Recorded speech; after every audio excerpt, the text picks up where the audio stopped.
ครับตอนนี้เรามาที่บูธของอะไรฮะนี่อยู่โคขุนไทยแบล็กโคราชมาจากนครราชสีมาขอทราบรายละเอียดหนะฮะว่าวันนี้มาโชว์อะไรแล้วก็มีรายละเอียดแล้วก็วันนี้ออก Facebook สดนะฮะครับผมวันนี้มีสินค้าที่มาออกก็คือมีเป็นเนื้อโคขุนครับไทยแบ็คโคราชซึ่งเป็นเนื้อลูกผสมไทยแองกัสแล้วก็ทัจมะวากิวครับสินค้าที่มาออกวันนี้ก็จะมีเป็นเนื้อไม้ครับเป็นเนื้อไม้อย่างนี้ขาย15 บาท7 ไม้ร้อยครับแล้วก็เป็นพาสเต็กอย่างนี้ก็คือขายตามน้ำหนักเลยครับมีหลายส่วนลองแวะมาดูได้นะครับอันนี้ปกติซื้อได้ที่ไหนอันนี้หน้าฟาร์มอยู่ที่โคราชเลยครับ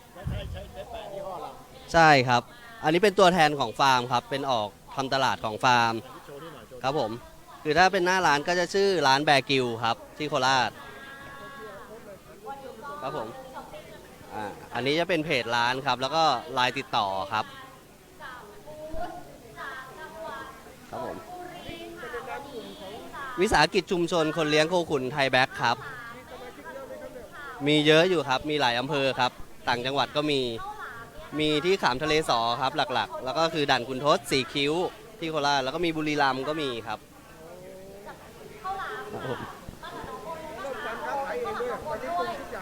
ใช่ครับใช่ครับอันนี้จะมีหน้าร้านประจำอยู่ที่เซ็นทรัลพลาซ่าโคราชครับแล้วก็อันนี้ก็จะเป็นทีมที่ออกอีเวนต์เฉพาะอีเวนต์อย่างเดียวอันนี้เป็นเนื้อไม้แบบนี้ครับแพ็คละ120 บาทคือสามารถเอาไปเวฟได้ใส่ไมโครเวฟได้ครับเอาไปทอดได้ใช่ครับเอาไปฟรีซต่อครับใช่ครับเอาไปฟรีซต่ออยู่ได้เดือน2 เดือนอยู่ได้ครับครับผมคือเมื่อไหร่ที่ปล่อยเขาละลายแล้วควรทำทานให้หมดอย่าไปฟรีซใหม่คุณภาพเนื้อจะเสียครับผมขอบคุณมากครับเราไปร้านต่อไปเลยนะฮะสวัสดีครับสวัสดีครับอันนี้มาที่แม่ฮ่องสอนแล้วแม่ฮ่องสอน เจ้าแม่ฮ่องสอนนะเดี๋ยวเรามาดูขนมเมืองไต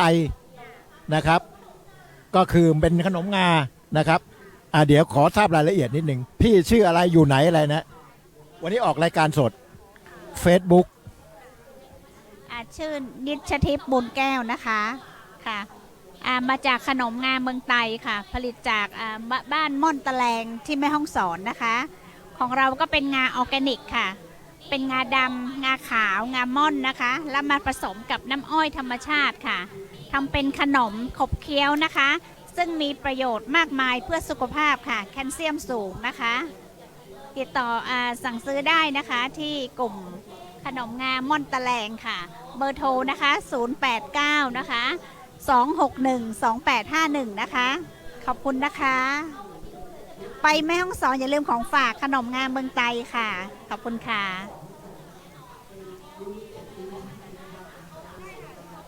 หมดแล้วเหรอพี่เป็นคนชาติอะไรฮะเป็นไทยใหญ่ค่ะวันนี้นี่ถ้าสมมุติว่าสินค้าที่ออกมานี่ใช้ตราสัญลักษณ์อะไรฮะเครื่องหมายการค้าอะไรเครื่องหมายการค้าของเราก็เป็นขนมงาเมืองไตก็แปลว่าเมืองแม่ฮ่องสอนหรือว่าเมืองไทยใหญ่นั่นเองค่ะค่ะมันจะเป็นแบรนด์ของเราเลยนะคะว่าเมืองไตค่ะอันนี้เป็นขนมโบราณของแม่ฮ่องสอนค่ะในประเทศไทยใช่แม่ฮ่องสอนที่เดียวค่ะค่ะขอบคุณมากครับเดี๋ยวนี้มีตรงไหนครับตรงไหนบริเชิญเจอเขารายการเรารู้สึกว่าจะเอาได้ตรงไหนก็ได้ครับอันนี้เป็นกระเทียมดองนะฮะกระเทียมดองนะครับอยู่จังหวัดเชียงใหม่นะครับเดี๋ยวขอโทรศัพท์รับออเดอร์ก่อนรับออเดอร์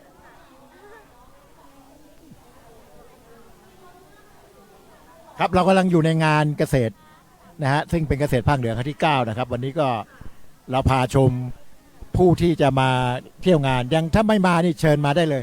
นะมีเวลาอีก2-3 วันนะวันนี้ยังไม่เปิดงานนะเปิดตอนเย็นนะครับแล้วก็ ในงานหลากหลายมากครับเปิดบูธเต็มไปหมด อากาศดีนะฮะอากาศข้างนอกก็ดีอากาศข้างในก็ดีนะครับรับรองว่าดีขอทราบชื่อแล้วก็อะไรฮะสถานที่เป็นยังไงอะไรพวกนี้นะพูดยาวๆเลย ค่ะหนูชื่อน้องมาแพงนะคะ เป็นอะไรเนี่ยค่ะสองสาวมีสองสาวช่วย เฟซบุ๊กใกล้ๆไม้หน่อย อ๋อค่ะสวัสดีค่ะสินค้าของเรามาจากอำเภอดอยสะเก็ดจังหวัดเชียงใหม่นี่เองนะคะ ก็เป็นในส่วนของลูกค้าของทกสนะคะค่ะผลิตภัณฑ์เด่นของเราก็มีเป็นกระเทียมโทนดองนะคะค่ะจะมี2รสชาติด้วยกันค่ะคือดองน้ำผึ้งแล้วก็ดอง3รสนะคะค่ะมีหลายไซส์หลายขนาดค่ะลองชิมดูก่อนได้ค่ะ ตัวชิมนี้จะเป็นดอง3รสค่ะจะเป็นสูตรดั้งเดิมนะคะลองชิมดู จุดเด่นของกระเทียมโทนของเราก็จะเป็นแบบไม่ฟอกขาวค่ะสังเกตดูสีมันจะเป็นแบบนี้ค่ะสีเหลืองๆแบบนี้จะเป็นกระเทียมที่ไม่ฟอกขาวนะคะแล้วก็เน้นวิธีการดองแบบธรรมชาติด้วยค่ะ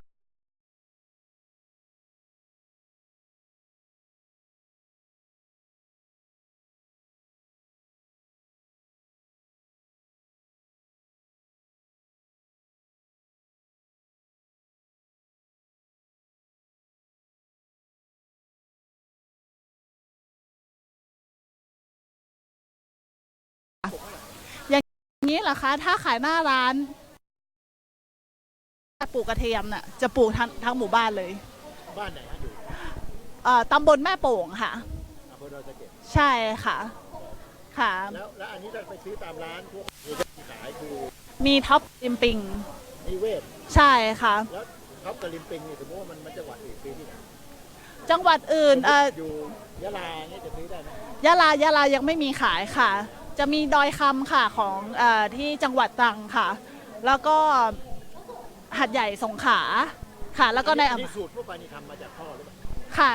ค่ะมาจากคุณพ่อค่ะ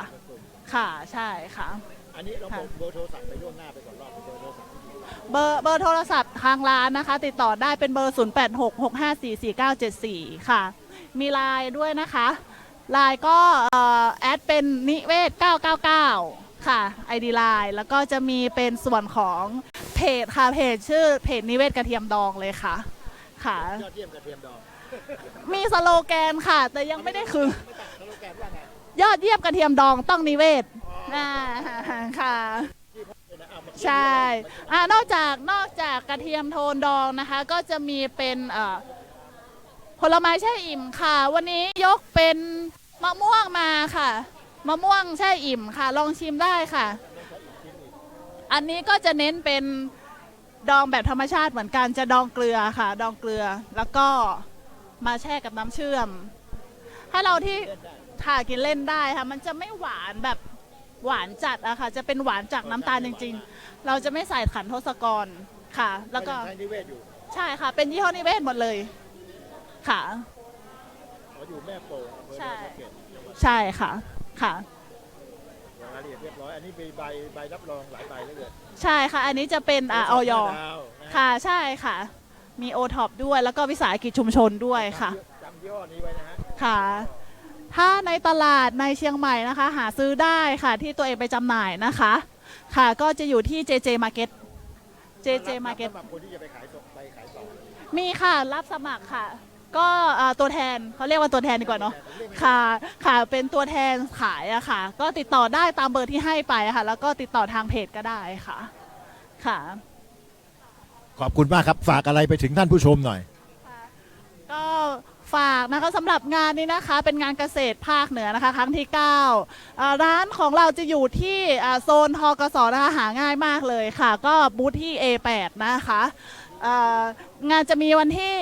7 ถึง 11 นะคะ ก็ถ้ายังไงก็อย่าลืมมาแวะเที่ยวหานะคะค่ะ เรียบร้อยค่ะ ขอบคุณมากครับเดี๋ยวเราเดินต่อ นี่คุยกับพระคุยดีๆนะเพราะว่าหลวงพี่เป็นคนถ่ายเองนะรายการวัดฝายหินต้องดูรายการครับครับครับครับดีครับ มาดูอะไรต่อดี อันนี้ทองม้วน100 ล้าน เขาไม่มีเวลาคุยเพราะว่าขายดีเหลือเกิน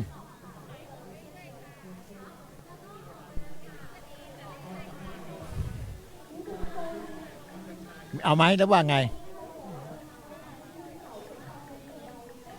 ขอเชิญทางนี้เลยนะครับ อันนี้เป็นชื่อร้านพรเทพมีชื่อพี่แน่นอนเอามารวมกันนะครับเป็นคู่โหดไม่ใช่คู่ฮานะครับ วันนี้เราออกอากาศสดนะจากวัดฝายหิน แล้วก็เป็นการให้ความรู้แล้วก็เป็นการประชาสัมพันธ์ในตัวนะครับ อันนี้อยู่ที่จังหวัดนนทบุรีนะฮะขอมีอะไรจะคุยบ้าง ค่ะ ก็คือว่าจุดเด่นของสินค้าเรานะคะ ใช้เนื้อมะพร้าวน้ำหอมสด แล้วก็เวลาซื้อไปทานนะคะ ใส่ในตู้เย็นได้2 วันค่ะ ออกมาทานแป้งของเราก็ยังนุ่มเหมือนเดิมค่ะ จุดเด่นของสินค้านะคะค่ะแล้วทองม้วนกรอบเราก็ใช้กะทิสดค่ะ เราไม่ได้ใช้กะทิกล่องค่ะ มีทั้งรสหวานรสเค็มค่ะ และเราก็ขายแฟรนไชส์ด้วยนะคะแฟรนไชส์ก็คือชุดละ 35,000ค่ะสนใจติดต่อได้นะคะเซิร์ชเข้าไปคำว่าทองม้วนสด100 ล้านก็จะขึ้นเลยค่ะค่ะขอบคุณค่ะ อันนี้ถ้าจะหากินนี่หาซื้อได้ที่ไหนฮะแล้วว่ามีขายยังไม่มีราคา ใช่ค่ะที่เชียงใหม่ก็จะมาออกงานที่นี่ค่ะ แต่ว่ายังไม่มีใครไปซื้อแฟรนไชส์นะคะ เรายินดีขายแฟรนไชส์นะคะค่ะขอบคุณค่ะ ยอดเยี่ยมนะยังกู้ทสอยู่นะ ค่ะยังกู้ทกสอยู่ค่ะ หมดงานนี้ก็ใช้หนี่หมดละ ขอบคุณมากครับมาดูอันนี้ต่อนะฮะอันนี้เป็นแก้วมังกรอบแห้งมาจากจังหวัดแพร่นะฮะจังหวัดแพร่นี่อยู่แถวไหนฮะ จังหวัดแพร่อยู่อำเภอเมืองครับ ครับผม ใช่ครับปลูกที่ชุมชนครับ ของผมเป็นชุมชนตำบลบ้านถิ่นครับในตำบลบ้านถิ่นมีแก้วมังกรอยู่ประมาณ1,000 ไร่ครับผมอยู่ประมาณ1,000 ไร่ แล้วทีเนี้ยทางกลุ่มอะครับทางกลุ่มก็คือที่บ้านผมนี่แหละทางกลุ่มเนี่ยมีการรวบรวมผลผลิตของเกษตรกรครับ เอามานำส่งออกด้วย แล้วก็มาแปรรูปครับแปรรูปก็จะเป็นแก้วมังกรอบแห้งครับผมแก้วมังกรอบแห้งเนี่ยเราใช้นวัตกรรมคือเราใช้เครื่องฮีทปั๊มครับอบด้วยไฟฟ้านานอันนี้นาน10 ชั่วโมงครับผมครับแล้วก็หน่วยงานที่เข้ามาสนับสนุนก็มีเยอะครับก็มีของทั้งทกสด้วยของทั้งเกษตรด้วยอะไรอย่างเงี้ยครับอันนี้เป็นกลุ่มครับเป็นวิสาหกิจชุมชนครับวิสาหกิจชุมชนแก้วมังกรตำบลบ้านถิ่นเลยครับในแบรนด์ของเราก็คือแบรนด์บ้านถิ่นเนี่ยครับใช่ครับก็เป็นคือแบรนด์บ้านถิ่นเลยครับผมอย่างเงี้ยขายกล่องอย่างเงี้ยขายกล่องละ80 บาทครับข้างในจะเป็นถุงครับมันผมจะแบ่งเป็นถุงเล็กๆนะครับใช่ครับมี4 ถุงถุงละ20 กรัมใช่ครับเป็นแก้วมังกรซึ่งรสชาติไม่ได้ปรุงแต่งอะไร ไม่ได้ปรุงแต่งครับแก้วมังกรของเราเป็นแก้วมังกรที่ได้มาตรฐานนะครับเป็นของแก๊ปครับในบางส่วนก็เป็นของอินซีครับผมในเหมือนกันครับแต่อันนี้น้ำหนักจะเบากว่าตัวนี้70 กรัมแต่ราคา60 บาทครับผมขายสดครับมะม่วงมีมะม่วงอบแห้งด้วยครับมะม่วงอบแห้งเนี่ยขายอยู่50 บาทครับผมแล้วก็มีแก้วมังกรสดขายอยู่40 บาทครับผม40 บาทครับครับต่อกิโลครับผมครับผมนี่ครับนี่คิวอาร์โค้ดครับลูกค้าท่านใดสนใจนะครับ เชิญที่บูธได้แล้วก็สั่งที่คิวส่งครับผมใช่ครับส่งเคอรี่ทุกอย่างครับสั่งผมมาได้ผมส่งหมดครับผมทำอบแห้งมา4 ปีแล้วครับแต่แก้วมังกรสดเนี่ยทำมา15 ปีครับผมตอนนั้นเรียนอยู่ที่กรุงเทพผมเพิ่งกลับบ้านมาได้6 ปีผมไปอยู่ใช่ครับใช่ไปเรียนด้วยไปทำงานที่กรุงเทพผมไปอยู่ใช่ครับกลับมาอยู่แพร่ได้6 ปีแล้วครับ ใช่ครับก็ทำด้วยกัน คือว่าผมเนี่ยมาต่อยอดในส่วนของนวัตกรรมต่าง อาชีพหลักของน้องแล้วตอนนี้ ๆ ใช่ครับเป็นอาชีพหลักครับผม ห่างจากอำเภอเมืองไกลไหม ของผมเนี่ยจะห่างจากพระธาตุช่อแฮ6 กิโลครับ ใกล้ๆเอง ใกล้ๆครับไม่ไกลครับ แล้วก็จริงๆแล้วก็คือเป็นคนแพร่ เป็นคนแพร่ พูดคำเมืองให้เชิญชวนให้คนมาเป็นภาษาเมืองภาษาแพร่นะครับ ครับผมก็ขอเชิญชวนนะครับ เจ้าบ้านชาวเชียงใหม่นะครับ มาแอลงานเกษตรภาคเหนือครับผมที่ศูนย์แสดงสินค้านานาชาติเชียงใหม่ครับ วันนี้ยังไม่เปิดงานนี่ขายไปแล้วเยอะ วันนี้ก็ได้อยู่ครับ ก็ได้เป้าแล้วครับวันนี้โอเคแล้วครับ มีเงินใช้หนี้ทกสแล้ว ครับผม รวดได้แล้ว ครับครับครับครับครับ ไปไหนต่อนะครับ เดินกล้องเขาจะตามเราไหวไหมเนี่ย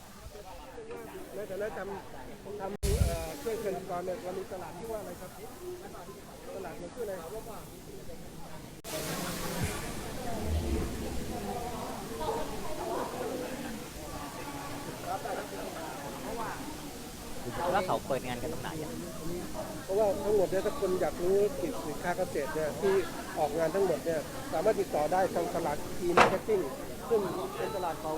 เดี๋ยวเขาตัดภาพแล้วไม่เป็นไรตัดได้ไหมไม่ต้อง ที่ไปที่บูธทกสตรงก็ได้ค่ะ อยากจะไปนั่งกินโต๊ะ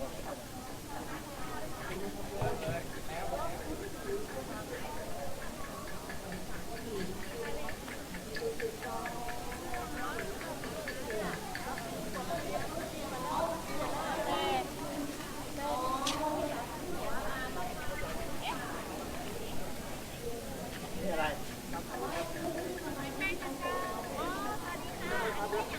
คนพะเยาเหรอจังหวัดนี้ไม่มีเจ้าบ้านพะเยาอำเภอจุนค่ะอำเภอจำมาขาสระอุถ้าสระอุหายแย่เลยค่ะโอ้ยได้ค่ะ บ้านไฟฟ้าดิ อ๋อที่ ไซเว่นมีไหม มีแล้วค่ะตอนนี้ค่ะแหม่บ้านอยู่ก็เจริญอยู่นะคะ อำเภอจูน อำเภอ ตอนนี้ จุน สสนี่เป็นสสจูนสสไพโรจน์จังหวัดเพื่อนกัน อ๋อค่ะยินดีค่ะสสไพโรจน์ตอนนี้ ไม่ได้เป็น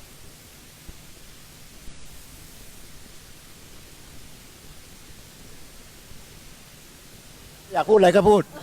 ตอนนี้เราออกอากาศอยู่นะ ก็เรายังอยู่ที่ศูนย์ประชุมที่เชียงใหม่นะฮะ แล้วก็วันนี้ก็คือยังมีเวลาอีกหลายวันนะครับ ท่านที่ยังไม่ได้มาละมาได้เลยนะฮะ วันนี้เรามาที่บูธของทกสนะครับ กลุ่มวิสาหกิจหวานดีบ้านดอนมูลจังหวัดพะเยา พี่แนะนำหน่อยเป็นคนที่ไหนอำเภออะไรแล้วก็มาทำอะไร ขายอะไร กู้เงินไว้เยอะไหมนะทกสนะครับหรืออีกกี่งวดนะครับพูดได้เลย ดูตรงนั้นฮะ สวัสดีค่ะชื่อพัทรจารินคุณารุ่มนะคะ เป็นผู้จัดการกลุ่มหวานดีบ้านดอนมูลค่ะ อันนี้พรทิพย์ค่ะ พรทิพย์ก็เป็นผู้ช่วยผู้จัดการนะคะ เรามาจากอำเภอจุนค่ะตำบลจุนจังหวัดพะเยานะคะ เป็นอำเภอที่เราต้องรักษาสระอุไว้อย่างดีเลยนะคะ อันนี้กลุ่มเราเป็นกลุ่มหวานดีนะคะ หวานดีบ้านดอนมูลโดยการปลูกหญ้าหวานนะคะ ซึ่งเป็นความหวานจากธรรมชาติที่ไม่ทำร้ายร่างกายนะคะเรามาวันนี้เราอยากให้ผู้มาชิมชอบใช้มาชิมกันนะคะ ไม่ซื้อไม่เป็นไรนะคะ ซึ่งหญ้าหวานของเราเนี้ยเราปลูกแบบออร์แกนิกนะคะแบบออร์แกนิกนะคะแล้วก็จะช่วยในเรื่องของดูแลระบบหลอดเลือดในราคาที่ไม่แพงนะคะ ซึ่งเราขายในราคาต้นทุนแค่ 4-50 บาทนะคะ อันนี้ที่เป็นถ้วยนี่เราจะเอามาผสมกับสมุนไพรฤทธิ์เย็นอันใบยะนางค่ะใบยะนางเป็นสมุนไพรฤทธิ์เย็นออมแซบนะคะแล้วก็ใบเตยอันนี้เป็นสมุนไพรฤทธิ์เย็นเมื่อมาผสมกับหญ้าหวานแล้วเนี่ยจะทำให้เกิดเขาเรียกว่าสารต่อต้านอนุมูลอิสระที่เหมาะสมสำหรับร่างกายของคนเราแล้วมีผลงานวิจัยออกมาแล้วนะคะทานได้ทุกวันค่ะผลงานวิจัยเอาใบเนี่ยมาปั่นรวมกันปั่นสดๆเลย ธุรกิจของพี่นี่คือเรียกพี่เลยนะ ค่ะ เอาใบนี่มาปั่นก็คือ ค่ะ ใบนี้ อันนี้ไม่ได้ขายค่ะ อันนี้มาจากสวนเราปั่นให้ชิมฟรีแล้วก็ขายแค่10 บาท จริงๆเป็นขวดนี้นะฮะ ค่ะ10 บาทเองนะคะค่ะ แล้วก็มีคุณค่าใช้ชื่ออะไรใช้น้ำใช้ชื่ออะไร น้ำสมุนไพรลิตรเย็นกับน้ำย่าหวาน ยาวจังเลย เออ ก็กิน น้ำคลอโรฟิลก็ได้อะน้ำคลอโรฟิลเพราะเป็นคลอโรฟิลธรรมชาติ 53เหมือน40ก็กินทุกวัน อันนี้56ค่ะ กินแล้วเหมือน65ไอ้ย เราอยากสาวเพราะว่าพวกสมุนไพรพวกนี้ค่ะจะเข้าไปดูแลระบบหลอดเลือด ผลงานวิจัยบอกว่าย่าหวานมีสารสเตียรอยด์ซึ่งบำรุงตับอ่อนนะคะ แล้วก็จะเหมาะสำหรับคนที่เป็นเบาหวานเพราะเบาหวาน แสดงว่าอันนี้หวาน หวานค่ะหวานมากกว่าน้ำตาล150เท่า แต่คนที่เป็นเบาหวานกินแล้วน้ำตาลลด เนื่องจากว่าตรงนี้มีสารสเตียรอยด์ซึ่งผลงานวิจัยออกมาแล้วว่าจะช่วยคนที่เป็นเบาหวานให้น้ำตาลลด เพราะฉะนั้น แล้วก็ได้ผลจริง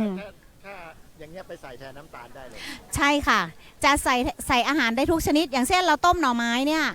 เราใช้ย่าหวานต้มเนี่ยจะไม่มีความขมเลยนะคะ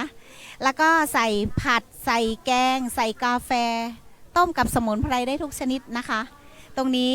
อยากให้ประชาชนบ้านเรานะคะมารู้จักย่าหวานแล้วก็ได้บริโภคความหวานจากธรรมชาติที่ไม่ทำร้ายร่างกายนะคะค่ะโชว์หน่อยค่ะ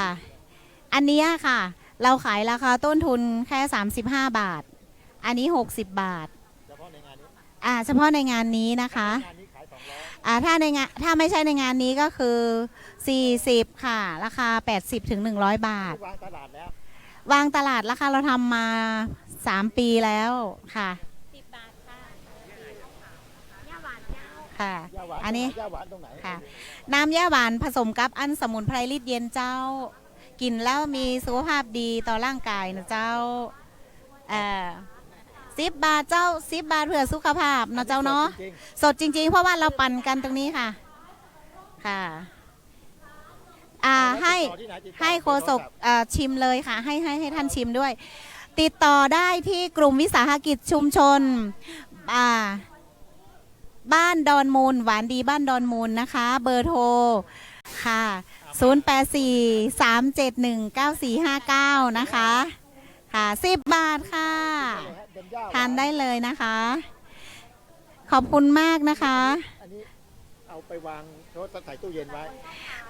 ถ้าวางอุณหภูมิห้องก็4 ชั่วโมงค่ะ แต่ว่าถ้าใส่ตู้เย็นก็คืออยากให้ทานภายในวันเดียวไม่ควรจะค้างคืน เพราะว่าคลอโรฟิลสดเนี่ยดีต่อสุขภาพ ถ้าข้ามคืนแล้วมันจะตายเขาเรียกว่า กินได้ที่ไหนเนี่ย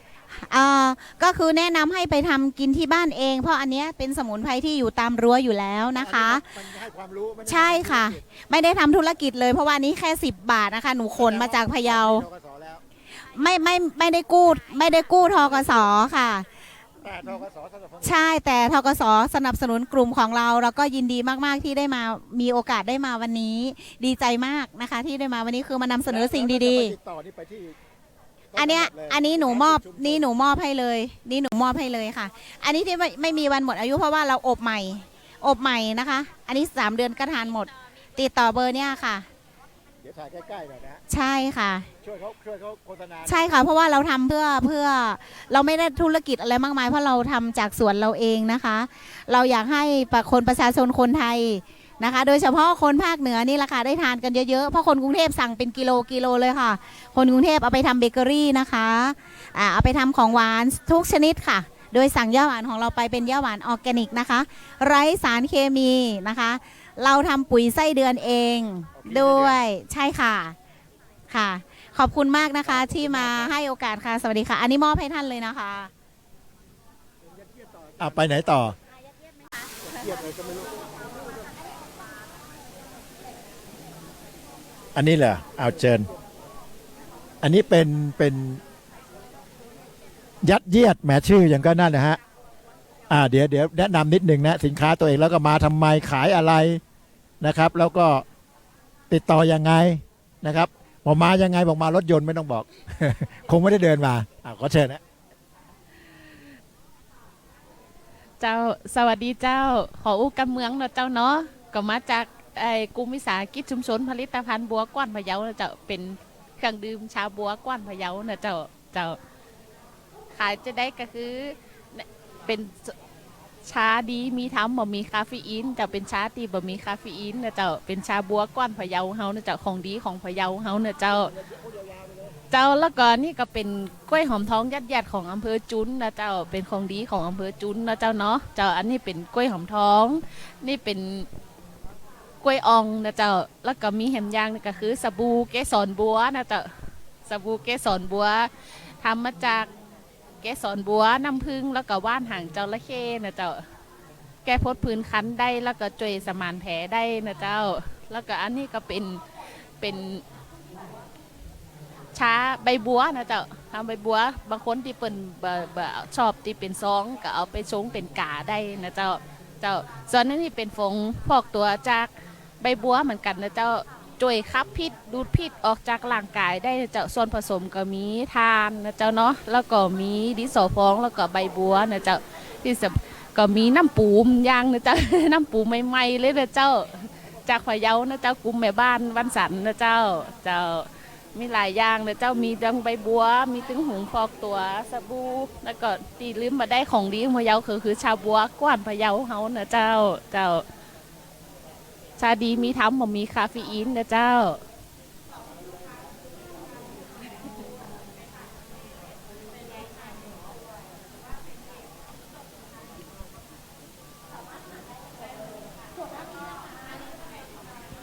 อันยังก็บิดติดต่อจักก็ว่าได้เนาะ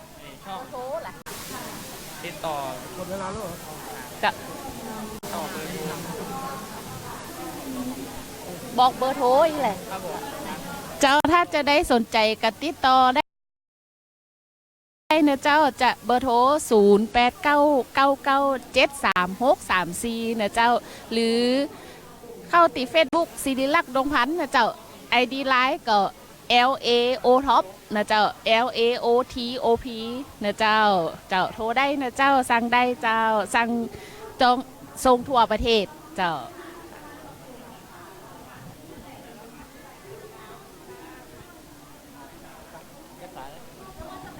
คุยดีถ้าผมได้จิ้มเนี่ยจำเป็นหนึ่งที่ละ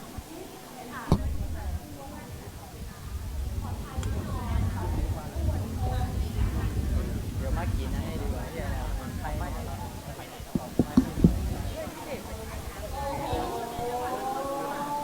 น้ำอ้อยย่อมไหลที่เด็ดนะน้ำอ้อยนี่แหละมึงน้ำอ้อยที่เป็นน้ำอ้อยแล้วเป็นน้ำอ้อยเมื่อกี้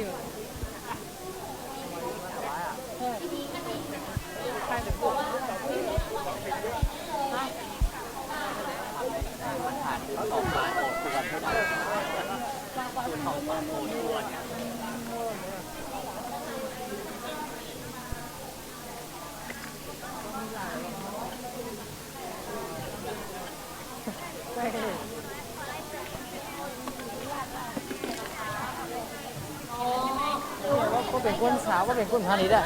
คุยยาวๆเลยเหรอ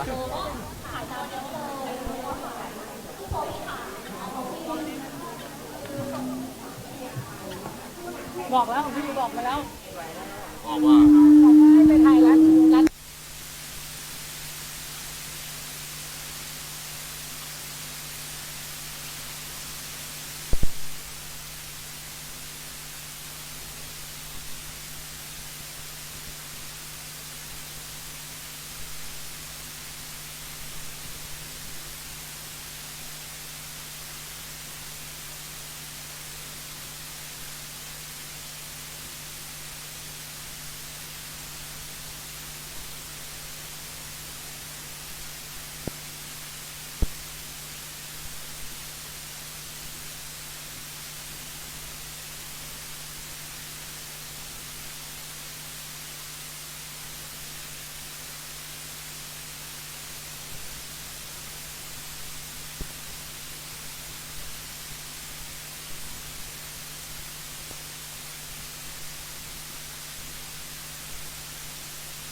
ครับช่วงนี้นะครับเราได้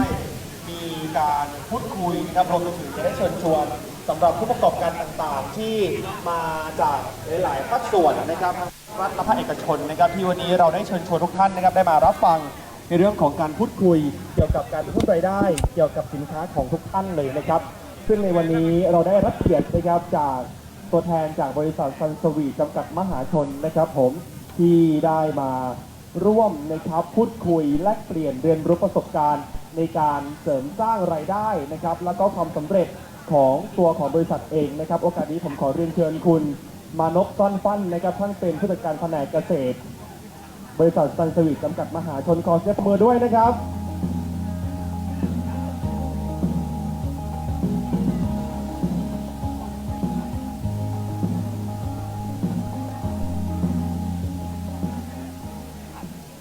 เดี๋ยวขออนุญาตให้คุณมานพแนะนำตัวอีกรอบหนึ่งแล้วกันนะครับ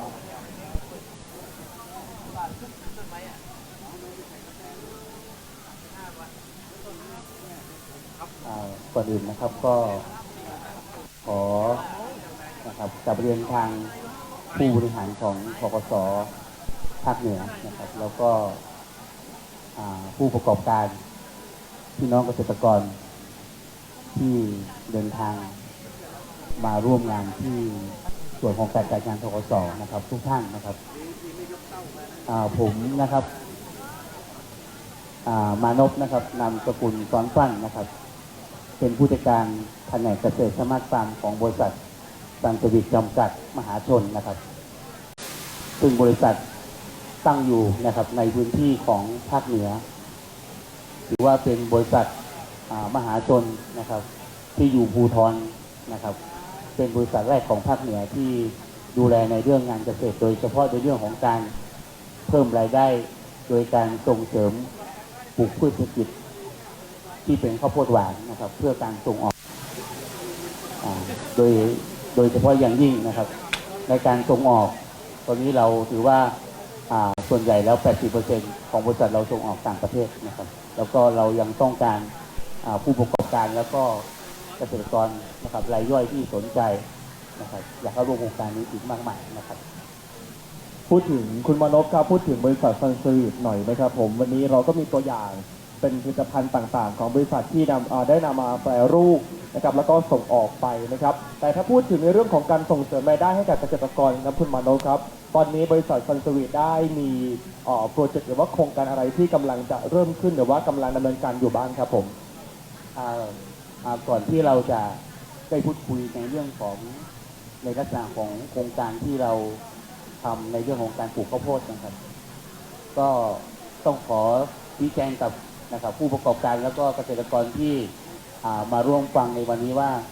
หลักๆแล้วนะครับในส่วนของข้าวโพดหวานของบริษัทซันสวีทจำกัดมหาชนนะครับเราสามารถนะครับที่จะ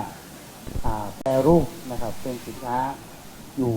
3ประเภทนะครับ1คือทำเป็นโฟรเซนนะครับ2คือทำเป็นข้าวโพดกระป๋องนะครับแล้วก็3คือทำเป็นข้าวโพดฝักหรือว่าที่เราเรียกว่าเป็นข้าวโพดเผานะครับที่เราส่งออกต่างประเทศโดยเฉพาะในเรื่องของข้าวโพดเผาตอนนี้นะครับถ้าท่านอยากจะเห็นว่าผลิตภัณฑ์ของการทำเผาของบริษัทซันสวีทเป็นอย่างไรเราก็สามารถดูได้ที่เซเว่นอีเลฟเว่นนะครับเรามีจำหน่ายนะครับจำหน่ายที่เซเว่นอีเลฟเว่นนะครับในส่วนโครงการที่เราทำในเรื่องการส่งเสริมที่จะทำให้รายได้นะครับแก่เกษตรกรหรือว่ากลุ่มนะครับกลุ่มวิสาหกิจชุมชนนะครับที่เราดำเนินการธุรกิจนะครับอยู่ในปัจจุบันนี้อยากจะเปลี่ยนพืชนะครับ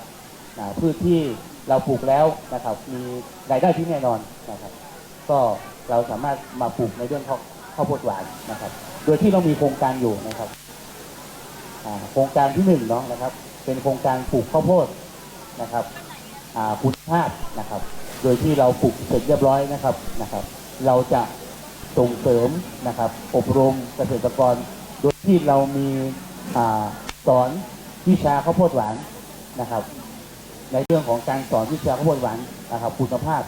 ซึ่งเป็นโรงเรียนแห่งแรกของประเทศไทยที่เราเปิดสอนที่ศูนย์เรียนรู้เกษตรฟาร์มนะครับอันนี้คือโครงการปลูกข้าวโพดคุณภาพนะครับ2นะครับโครงการปลูกข้าวโพดแบบสมาร์ทฟาร์ม นะครับโดยที่เรามีเทคโนโลยีในเรื่องของการใช้เซ็นเซอร์นะครับไปวัดความชื้นในดินนะครับบอกว่าความชื้นในดินเมื่อไหร่ที่ข้าวโพดต้องการนะครับก็จะส่งสัญญาณในระบบWi-Fi นะครับไปเปิดปิดน้ำโดยอัตโนมัติเข้าไปข้าวโพดโดยที่เกษตรกรที่เขาร่วมโครงการก็ไม่ต้องไปดูแลในเรื่องของน้ำนะครับแล้วก็มีการส่งเสริมนะครับทางด้านวิชาการทั้งหมดนะครับบอกตั้งแต่ขั้นตอนการปลูกจนกระทั่งการเก็บเกี่ยวนะครับโครงการที่3นะครับคือการปลูกข้าวโพดผ่านผู้รวบรวมก็หมายความว่านะครับกลุ่มวิสาหกิจกลุ่มไหนนะครับที่อยากจะเอาข้าวโพดนะครับไปให้เกษตรกรที่เกษตรกรในกลุ่มของตัวเองหรือสถานประกอบการไหนที่อยากเอาข้าวโพดนะครับไปปลูกนะครับให้กับกลุ่มของตัวเองก็สามารถที่จะนะครับมาส่งเสริมแบบผู้รวบรวมนะครับที่ภาษาอังกฤษเราเรียกโบรกเกอร์ดังนั้นแล้วหลักๆแล้วโครงการที่จะสร้างรายได้นะครับของซันสวิตนะครับก็จะมีอยู่3โครงการหลักๆครับผม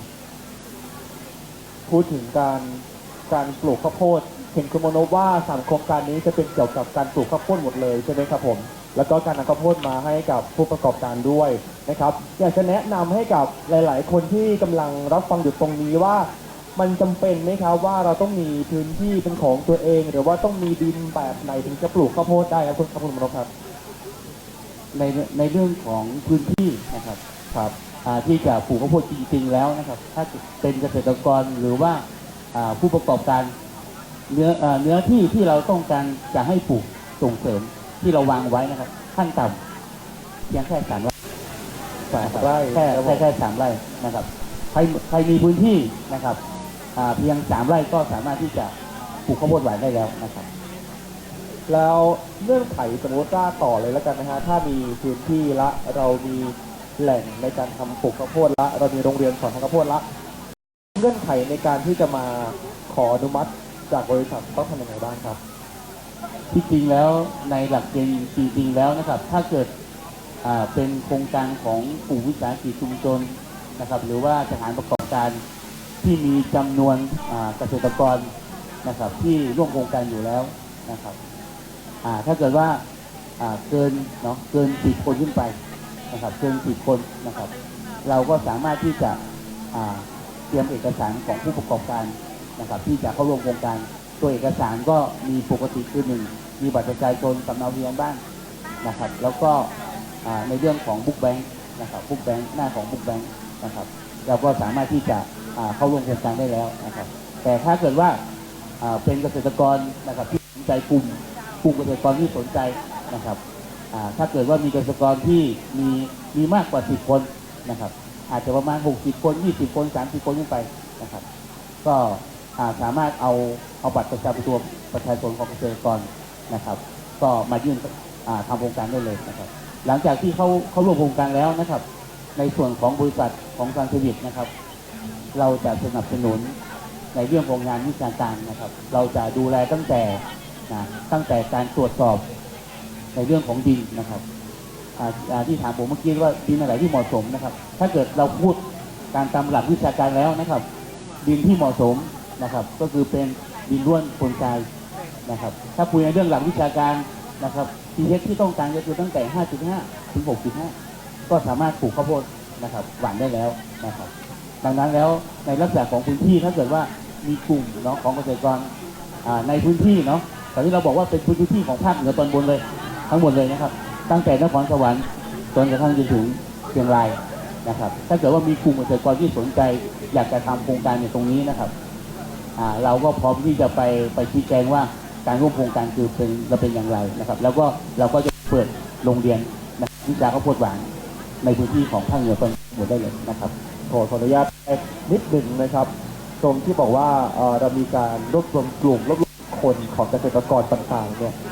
คุณมนพพอจะมีแนวทางในการแนะนำตรงว่าต่างคนต่างพื้นที่ที่มาตรงนี้เนี่ยต่างจังหวัดอำเภอต่างหมู่บ้านเรามีวิธีการรวมกลุ่มเป็นยังไงบ้างครับคุณมนพครับถ้าเป็นไปได้เหมือนกับกลุ่มวิสาหกิจชุมชนผู้ปลูกข้าวโพดหวานสมาร์ทฟาร์มอำเภอฝางครับพื้นที่ผมคิดว่ามันน่าจะอยู่พื้นที่มันใกล้เคียงกันโดยเฉพาะ ถ้าเกิดเป็นพื้นที่ของธนาคารสแล้วผมว่าตามนั้นได้เลยนะครับเหมือนกับพื้นที่ของธกสเลยนะครับก็พื้นที่ตามนั้นก็ส่วนใหญ่แล้วคนที่น่าจะอยู่บริเวณใกล้เคียงกันนะครับแต่ส่วนใหญ่แล้วที่เราทำงานกับพี่ๆธกสนะครับหลายๆที่นะครับก็ในกลุ่มที่เรามีอยู่นะครับมันก็สามารถที่จะดำเนินการได้เลยนะครับก็อยู่ในพื้นที่เดียวกันไม่ควรจะเพราะนี้ต้องคุยกับทางที่ก่อนว่าคือส่วนหนึ่งเนาะก็ทางบริษัทซัมดิจำกัดเนาะก็ต้องขอบคุณทางผู้บริหารธกสที่ได้ร่วมแรงร่วมใจกันผลักดันบางโครงการให้เกิดความสำเร็จเพื่อพัฒนาเกษตรกรของเราว่าเราจะยกระดับของเกษตรกร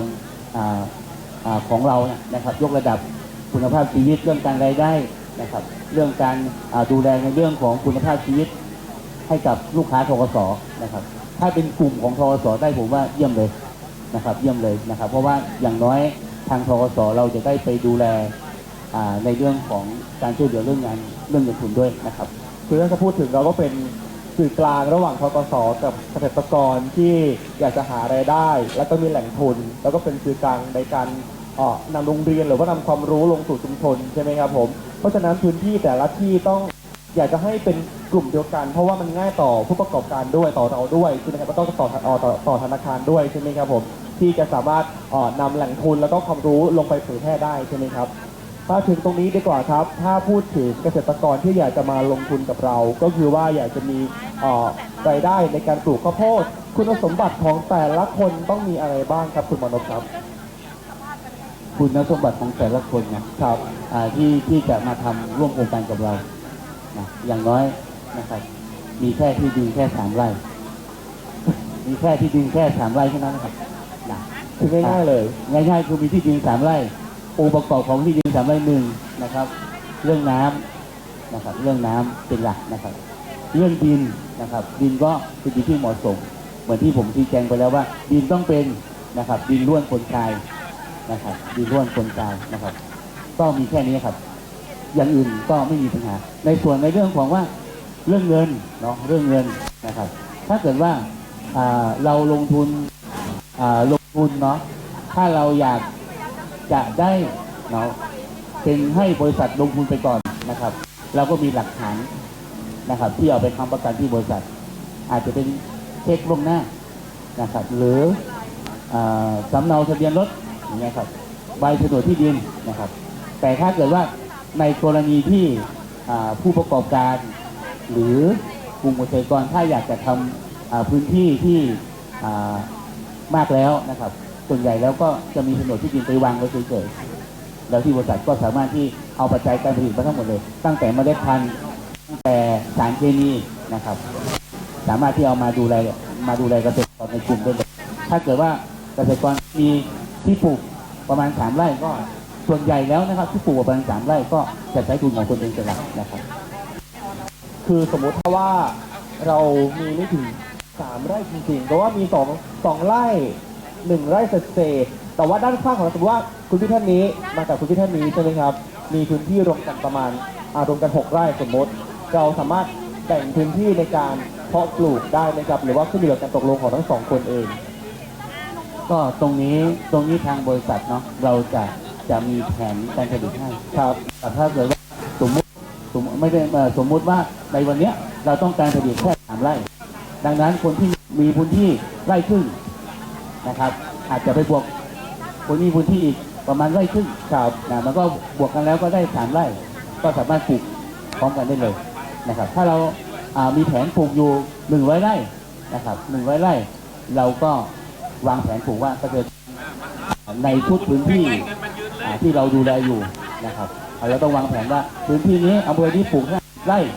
ตำบลนี้ปลูก10 ไร่20 ไร่นะครับเพื่อให้พื้นที่ต่อถึง1 วันเราว่า100 ไร่นะครับเพราะตรงนี้ทางบริษัทจะเป็นการวางแผนการผลิตให้เลยนะครับไร่ครึ่งก็ปลูกได้ไม่เป็นไรครึ่งงานก็ปลูกได้ปลูกได้หมดเลยคือเรามีแผนให้กับเกษตรกรเรียบร้อยแล้วครับผมโอเคครับผมและทีนี้เนี่ยคุณมานพเขาถามนิดนึงสมมติว่าเรามีไร่มีสวนมีนาแล้วคำถามต่อมาคือพื้นที่มันสำคัญนะฮะเช่นที่ราบที่สูงหรือว่า พื้นที่ตรงไหนที่ยังสามารถปลูกข้าวโพดแล้วมันออกผลผลิตได้ดี มีส่วนสำคัญไหมครับผม องค์ประกอบที่สำคัญเนาะในการปลูกข้าวโพดหนึ่งก็คือในเรื่องของดินนะครับดินก็คือตรงที่ข้าวโพดเราต้องการปลูกสองคือเรื่องของน้ำนะครับสามคือเส้นทางการคมนาคมว่าเวลาปลูกไปแล้วอ่ะเราสามารถที่เอาผลผลิตออกมาได้ไหมนะครับไม่ใช่ว่าเราอยู่บนภูเขา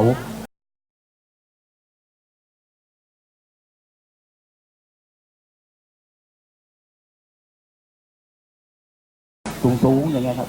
รถก็ขึ้นไม่ได้คนก็ขึ้นลำบากเคยมีเคสนี้ไหมครับ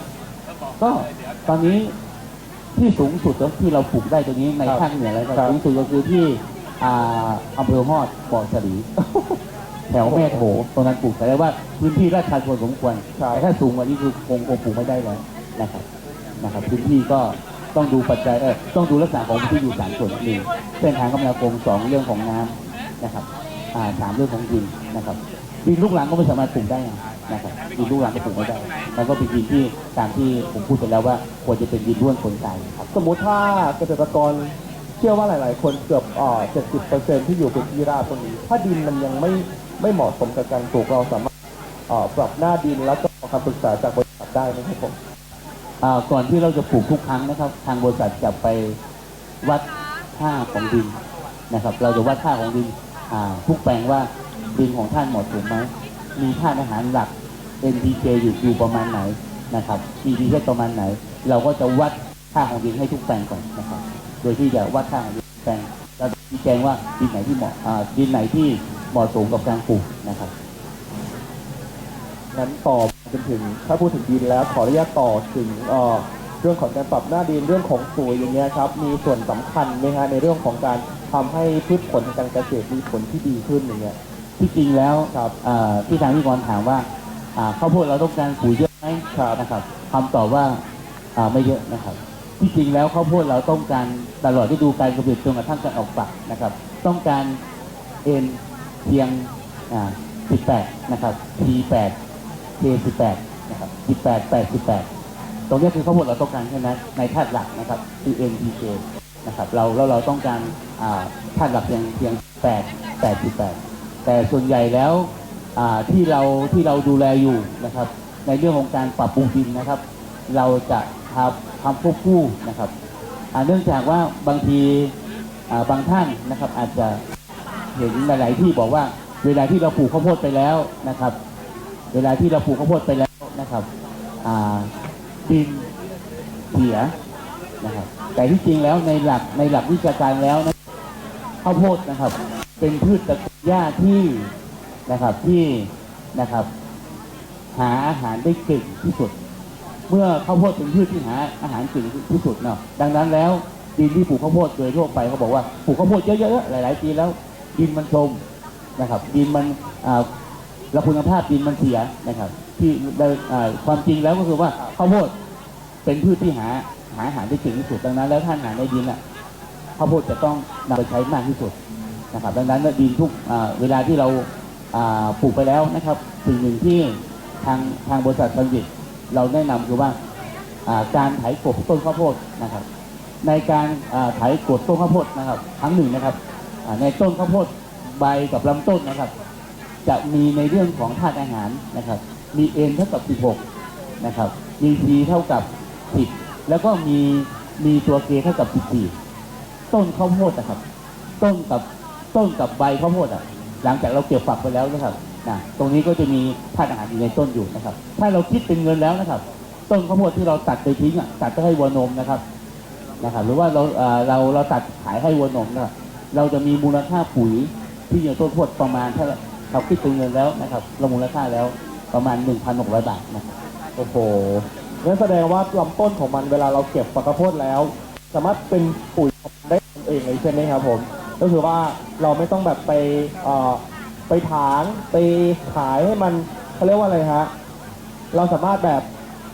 เขาเรียกว่าอะไรครับตัดแล้วก็สามารถเอาเป็นปุ๋ยตรงนั้นใช่ไหมครับผมง่ายๆเลยก็คือเป็นการปรับหน้าดินไปด้วยใช่ไหมครับส่วนใหญ่แล้วไม่ตัดเลยเก็บข้าวโพดเสร็จเรียบร้อยก็ใช้รถไถพรวนเลยไถพรวนตรงนั้นเลยก็คือสร้างใหม่เลยปลูกไปเลยง่ายเลยเป็นปุ๋ยไปเลยเป็นปุ๋ยไปเลยนะ โอ้โหถือว่าไม่ยากไม่ง่ายนะฮะที่จะทำแบบนี้นะครับมาถึงตรงนี้นิดนึงระยะเวลาในการปลูกหลายๆคนอยากจะถามว่าแล้วมันใช้เวลานานไหมครับพี่มานพครับในการทำต้นข้าวโพดต้นหนึ่งในหนึ่งไร่นะฮะ ข้าวโพดเนาะจริงๆแล้วอายุข้าวโพดอะถ้าตามปกติแล้ว75 วัน เราสามารถเก็บเกี่ยวได้นะครับดังนั้นแล้วโดยเฉลี่ยแล้วปีหนึ่งนะครับเราสามารถปลูกข้าวโพดได้อยู่นะครับได้อยู่นะครับประมาณ3 ครั้งต่อปี3 ครั้งต่อปีนะครับผมเลยต่อนะครับว่าใน3 ครั้งต่อปีแล้วตอนนี้นะครับที่เราทำได้นะครับที่เราทำได้ในการที่เราส่งเสริมเราดูแลในเรื่องของงานข้าวโพดคุณภาพรายได้ที่เราได้ต่อไร่นะครับขั้นต่ำนะขั้นต่ำเราได้อยู่ประมาณนะครับ 15,000 บาทแต่วันนี้เรามีกลุ่มเกษตรกรที่มาจากอำเภอฝางที่ทำเรื่องงานข้าวโพดคุณภาพทำและทำสมาร์ทฟาร์มสามารถได้รายได้ต่อไร่นะครับเกิน18,000นะครับบางแปลงได้ถึง 25,000ต่อแปลงต่อไร่นะครับต่อไร่นะครับก็ดังนั้นก็อยู่ที่คุณภาพของข้าวโพดที่เราส่งที่โรงงานว่าคุณภาพมันแตกต่างแค่ไหนดังนั้นแล้วเราสรุปว่าถ้าเราปลูกข้าวโพด1 ไร่นะครับปีหนึ่งนะครับครั้งหนึ่งเนาะได้อยู่15,000 บาทปีหนึ่งได้อยู่45,000ต่อไร่ครับถ้า10 ไร่ก็ได้450,000นะครับถ้า10 ไร่ก็ได้อยู่450,000ต่อการปลูกนะครับการปลูกแต่ในแต่ละครั้งนะครับก็คือครั้งเดียวปลูกได้1 ปีปลูกได้3 ครั้งสมมติว่ามี10 ไร่ก็ได้450,000ต่อ1 ครั้งปลูกเนาะ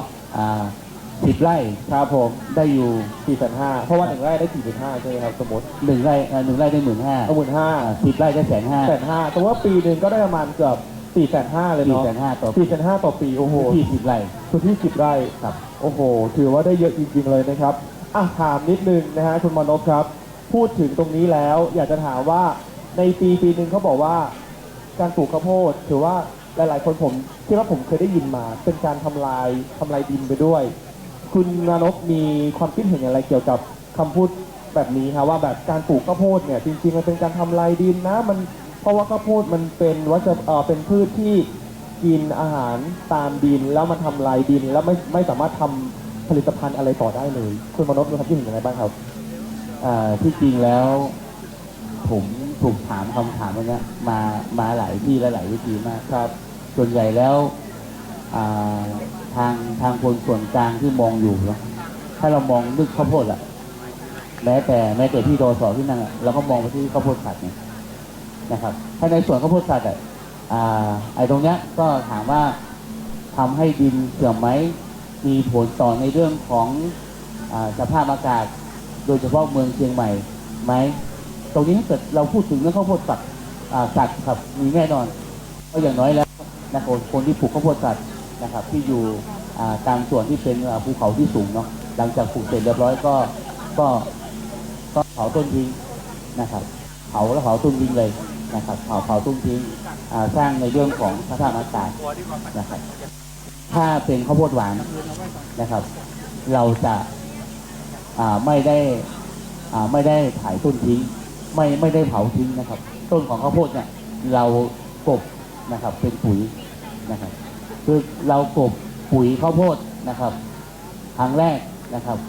ข้าวโพดที่เราปลูกหรือว่าพืชอื่นที่ปลูกนะครับในขอบแรกไม่ได้กินนะครับปุ๋ยข้าวโพด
กลับมาอีกครั้ง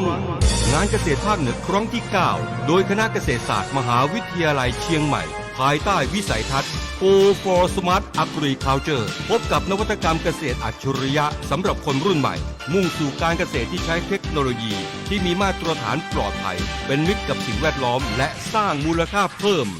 เตรียมตัวพบกับงานเกษตรภาคเหนือครั้งที่ 9 7-11 พฤศจิกายนนี้ที่ศูนย์ประชุมและแสดงสินค้านานาชาติเฉลิมพระเกียรติ 7 รอบพระชนมพรรษาจังหวัดเชียงใหม่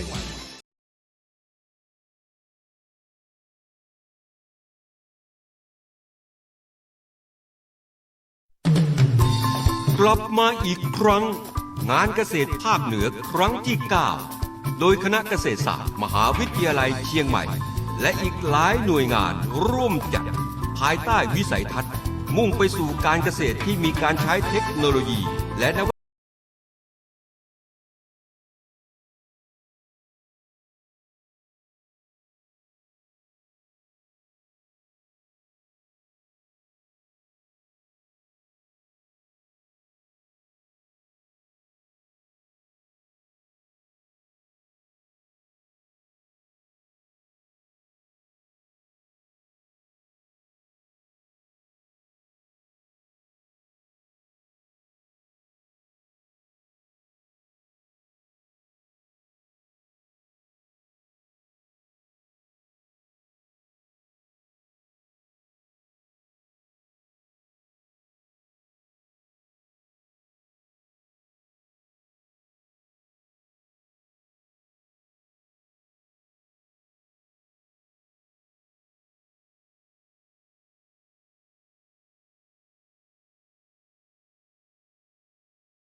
ก่อนที่อยากจะทำ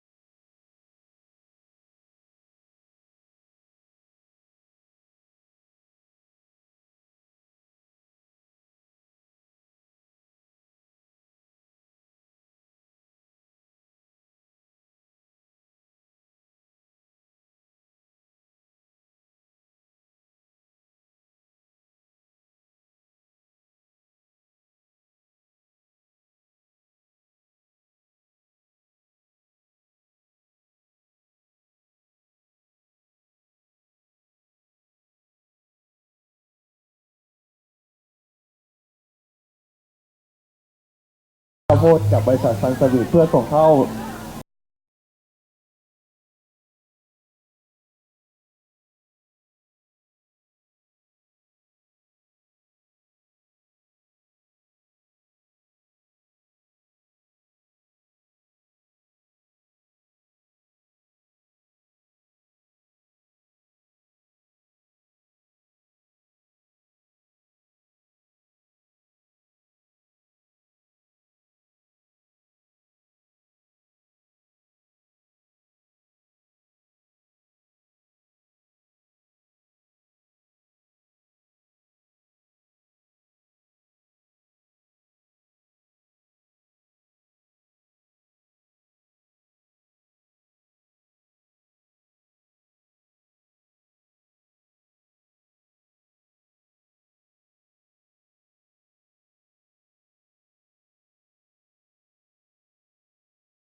บริษัท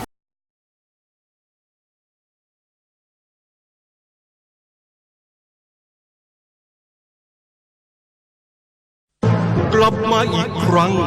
งานเกษตรภาคเหนือครั้งที่ 9 โดยคณะเกษตรศาสตร์มหาวิทยาลัยเชียงใหม่ภายใต้วิสัยทัศน์ Go for Smart Agriculture พบกับนวัตกรรมเกษตรอัจฉริยะสำหรับคนรุ่นใหม่มุ่งสู่การเกษตรที่ใช้เทคโนโลยีที่มีมาตรฐานปลอดภัยเป็นมิตรกับสิ่งแวดล้อมและสร้างมูลค่าเพิ่ม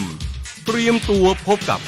งานเกษตรภาคเหนือครั้งที่ 9 7-11 พฤศจิกายนนี้ที่ศูนย์ประชุมและแสดงสินค้านานาชาติเฉลิมพระเกียรติ 7 รอบพระชนมพรรษาจังหวัดเชียงใหม่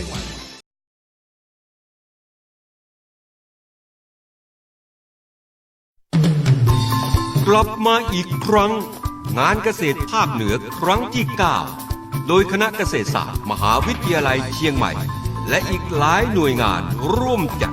ภายใต้วิสัยทัศน์มุ่งไปสู่การเกษตรที่มีการใช้เทคโนโลยีและนวัตกรรมในระบบการผลิตที่มีมาตรฐานปลอดภัยเป็นมิตรกับสิ่งแวดล้อมและสร้างมูลค่าเพิ่ม Go for Smart Agriculture 7-11 พฤศจิกายนนี้ที่ศูนย์ประชุมและแสดงสินค้านานาชาติเฉลิมพระเกียรติ7 รอบพระชนมพรรษาจังหวัดเชียงใหม่อัดแน่นกิจกรรมไฮเทคด้านเกษตรกรรมอาทิเทคโนโลยีปลูกพืชในโรงเรือนด้วยแสงเทียมโดรนเพื่อการเกษตรเทคโนโลยีเครื่องคั่วกาแฟการผลิตผลไม้อบแห้งด้วยเทคนิค Freeze Dryer การผสมเทียมสัตว์และการเลี้ยงแมลงเศรษฐกิจผึ้งชันลงและจิ้งหรีดชมนิทรรศการเครื่องต้นแบบ RF กำจัดมอดในข้าวเครื่องตรวจสอบคุณภาพผลผลิตทางการเกษตรแบบไม่ทำลายเครื่องล้างผักนิทรรศการโครงการหลวงและโครงการพระราชดำริการประกวดปลากัดปลาหมอสีปลาหางนกยุงพันไม้น้ำประกวดพืชข้าวพันพื้นเมืองกล้วยไม้ไทยพันแท้ร่วมฝึกอบรมมากกว่า 20 หลักสูตรการเสวนานวัตกรรมเกษตรเพื่อชีวิตที่เหนือกว่าโอกาสของกัญชาในอนาคตเชิญชวนชมทีมช็อปมหกรรมอาหารปลอดภัยและการแสดงศิลปะวัฒนธรรมอัดแน่นกิจกรรมด้านการเกษตรขนาดนี้พลาดได้อย่างไร 7-11 พฤศจิกายนนี้พบกันที่ศูนย์ประชุมและแสดงสินค้านานาชาติเฉลิมพระเกียรติ7 รอบพระชนมพรรษาจังหวัดเชียงใหม่งานเกษตรภาคเหนือครั้งที่ 9 โดยคณะเกษตรศาสตร์มหาวิทยาลัยเชียงใหม่ Go for Smart Agriculture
นี้ครับผมในส่วนในเรื่องของการอบรมในเรื่องของการศึกษาดูงานนะครับทางบริษัทซันสวิตนะครับเรามีศูนย์เรียนรู้นะครับKC Farm อยู่นะครับเราสามารถเข้าไปเรียนรู้ไปดูงานได้นะครับทุกวันศุกร์นะ นะครับถ้าท่านไหนกลุ่มไหนสนใจที่จะพาเกษตรกรดูงานก็ติดต่อผมนะครับ เรามีค่ารถให้หมดเลยนะครับ เราออกค่าเดินทางให้นะครับ เรามีอาหารกลางวันเลี้ยงนะครับ ก็สามารถติดต่อมาได้ที่บริษัทซันจิตนะครับ แล้วในส่วนในเรื่องของโครงการที่เราจะไปพัฒนาว่าจะไปสอนวิชาข้าวโพดหวานให้กับเกษตรกรเพื่อจะปลูกให้มีคุณภาพ ก็ขึ้นอยู่กับว่ากลุ่มหรือว่าเกษตรกรกลุ่มไหนถ้าพร้อมแล้วก็นะครับจะมีการไปสอนในพื้นที่เลยนะครับ ไปสอนในพื้นที่ของเกษตรกรเลย มีแปลงเรียนรู้ในพื้นที่เกษตรกรเลยนะครับเราไปสอนในพื้นที่หลังจากนั้นแล้วก็พากลุ่มเกษตรกรแล้วที่เราสอนเนาะไปดูในเรื่องของกระบวนการผลิตของที่บริษัทไปดูในเรื่องของการทำเรื่องของระบบที่บริษัทที่อยู่ในรูปแบบต่างๆครับผมเอาละครับเราก็ได้รับฟังนะครับความรู้เกร็ดเล็กเกร็ดน้อยนะครับในการเสริมสร้างรายได้นะครับให้กับเกษตรกรจากบริษัทซันสวีทมาสักช่วงหนึ่งแล้วนะครับข้อสุดท้ายนี้ที่มานพครับผมอยากจะถามนิดนึงว่าทางบริษัทซันสวีทได้มีการเตรียมงานหรือว่าประสานงานอะไรกับทางธกส.พี่ๆทางธกส.บ้างไหมครับเผื่อว่าทางเกษตรกรเนี่ยอยากจะได้เงินทุนนะฮะมาลงทุนตรงนี้บ้างถามนิดนึงได้ไหมครับผมครับผมเชิญเลยฮะครับก็ในเรื่องของเงินทุนของธกส.ที่จริงแล้วธกส.มีนโยบาย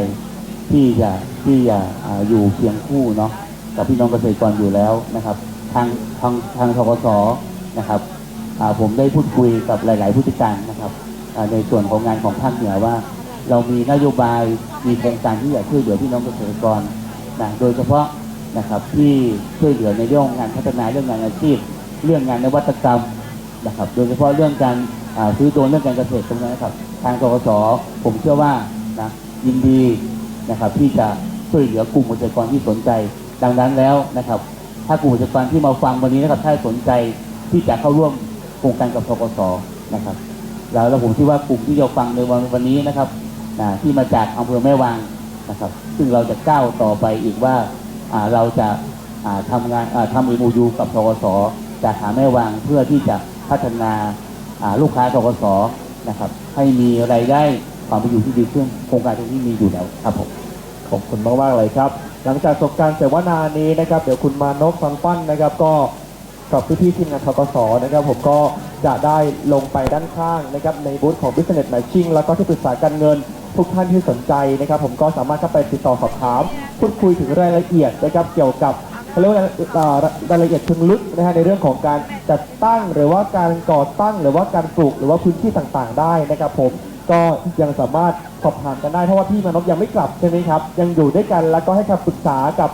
พี่ๆนะครับที่อยากจะเสริมสร้างรายได้ให้กับตัวเองด้วยนะครับแล้วโอกาสนี้นะครับผมขอเรียนเชิญนะครับพี่ๆจากธกส.นะครับผมรวมไปถึงผู้ที่สนใจนะครับในเรื่องของ Business Matching นะครับผมก็ยังสามารถเข้าไปติดต่อสอบถามกันได้ทางบูธของด้านข้างเรามีเก้าอี้รองรับอยู่นะครับอยากจะหาเงินทุนอยากจะหาส่วนกลางในการทำธุรกิจให้กับตัวเองก็เรียนเชิญได้เลยนะครับและโอกาสนี้ต้องขอเสียงปรบมือให้กับคุณมาฟังฟันอีกครั้งหนึ่งนะครับขอบพระคุณไปอย่างสูงนะครับที่ให้คำแนะนำกับเรานะครับสำหรับบูธของบริษัทซันสวีทก็ยังอยู่นะครับที่บูธของอะไรนะฮะโทษนะครับน้องพลอยบูธเลยนะครับ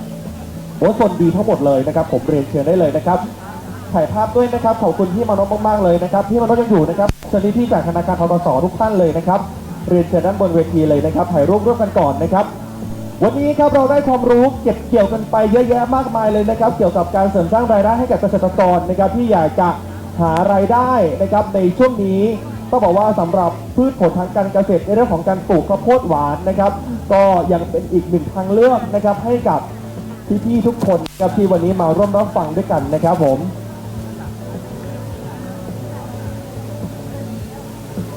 นี้เรามีทั้งเขาเรียกว่าอะไรฮะทางพ่อค้าคนกลางนะครับทั้งแหล่งเงินทุนมาถึงที่แล้วนะครับผมอย่ารอช้านะครับเดินเข้าไปที่บูธของ Business Matching เลยนะครับ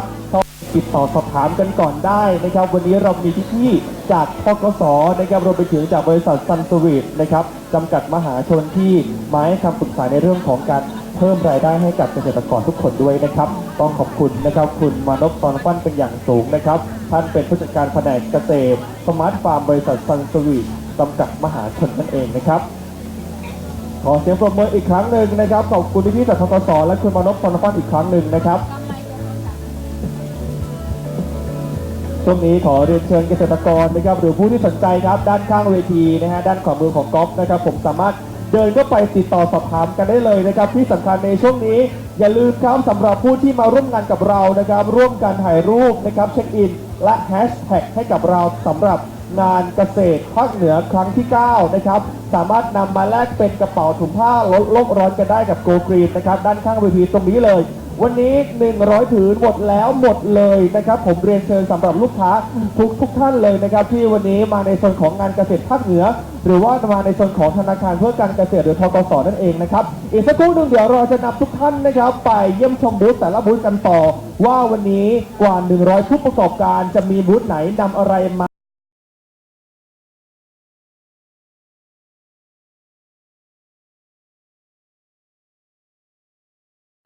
นำเสนอให้กับเราบ้างรวมไปถึงกับนาทีทองในช่วงนี้ด้วยนะครับ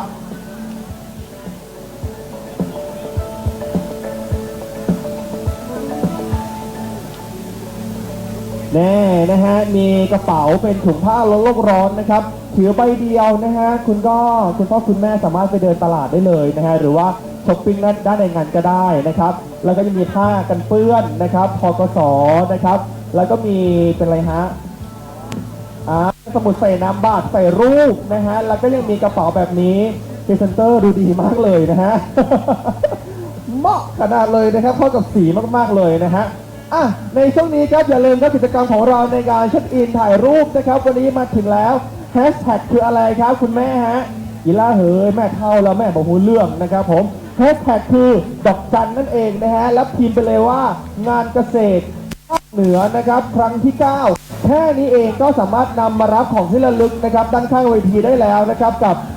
งานเกษตรภาคเหนือของเรากับธนาคารเพื่อการเกษตรธกสนะครับด้านข้างเวทีของก๊อฟได้เลยนะครับมีทั้งผ้ากันเปื้อนมีทั้งกระเป๋านะครับแล้วก็มีทั้งสมุดโน้ตนะฮะเป็นสมุดใส่ภาพได้เลยนะครับผมสีเขียวสวยๆแบบนี้นะครับเดี๋ยวเราจะกลับมาเจอกันกับงานด้านล่างเวทีวันนี้อย่างที่บอกไปนะครับว่ามากมายกว่า100ผู้ประกอบการกว่า100บูธทั่วสารทิศทั้งเหนือกลางอีสานใต้ออกตกมากันหมดเลยนะครับสามารถไปเยี่ยมชมหรือว่าซื้อหาสินค้ากันได้ราคาสุดพิเศษเฉพาะงานนี้งานเดียวเท่านั้น 7-11 กับงานเกษตรภาคเหนือครั้งที่9ในโซนของธนาคารการเกษตรธกสเดี๋ยวเราจะกลับมาเจอกันพร้อมกับโปรโมชั่นดีๆนะครับสวัสดีครับ